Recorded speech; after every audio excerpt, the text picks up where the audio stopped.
More like glór rudí is a bhí Deputy McAuliffe agrá sin tá ar dá counter an Garla na céile agus tá muid oibre ar na rudí cosúla na céile bháil an míle buíochas rá do Party Lucht Ibre chun é seo ag tóirte seach an dal tá sé tharbh tábhachtach dom I rith an teilchan bhí mé ag glór doras agus bhí glór party de seach sa teach seo ag rá go mbeidh siad ar son an rud seo. So I think it's very important that what we said during the election is brought into this House and carried through.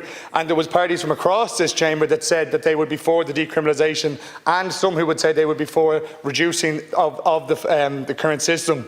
I also would like to acknowledge a former Dáil constituent of mine, Aidan Reardon, for his work that he did do in this.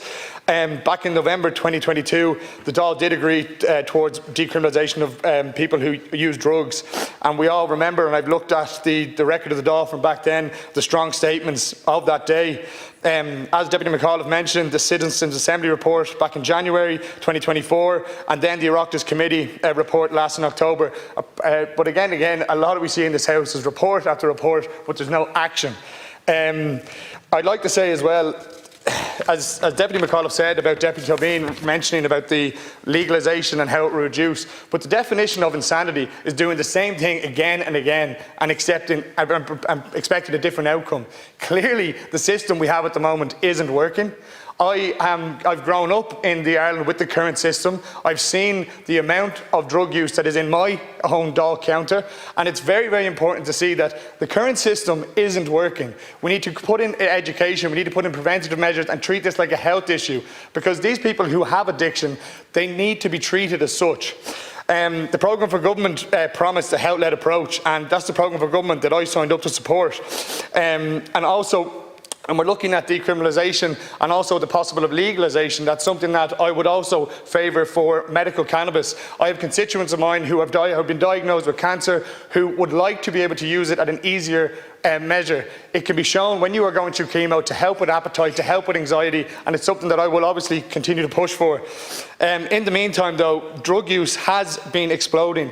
In 2024, the Health Research Board reported that cocaine now accounts for 40% of all treatment cases. We're also seeing a dangerous increase in the potency and synthetics. And just going back to cannabis, the current cannabis that is on the streets has a synthetic cannabinoid that has been sprayed on it. Natural cannabis is not physically addictive, but when you use synthetic cannabinoids which are generated and sprayed by drug dealers, it makes the stock that they are giving to young teenagers physically addictive.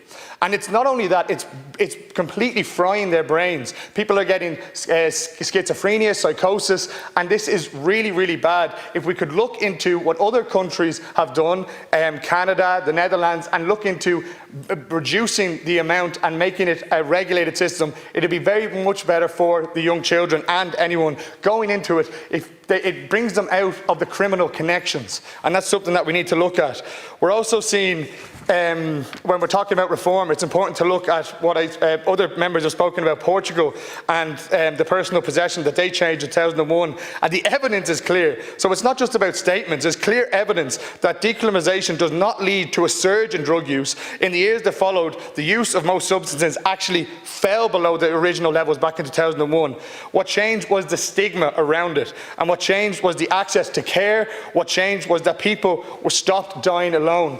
I've always used this analogy, and when I worked for Peter McFerry about the homeless crisis, but the two come in hand with drug use. And if you see people floating down a river, you eventually stop just pulling them out of the river. You go to the top of the river and you see, why are they getting in there in the first place? Prevent them falling into the homelessness, prevent them falling into drug use. Give them that support at the start of their lives, and that's something that I really, really support. So well done míle buíochas rá don Lucht Ibre for bringing this back in. It's something that during the election I signed up to support with multiple people, so I look forward to hopefully voting for this motion. Gurb Mogat.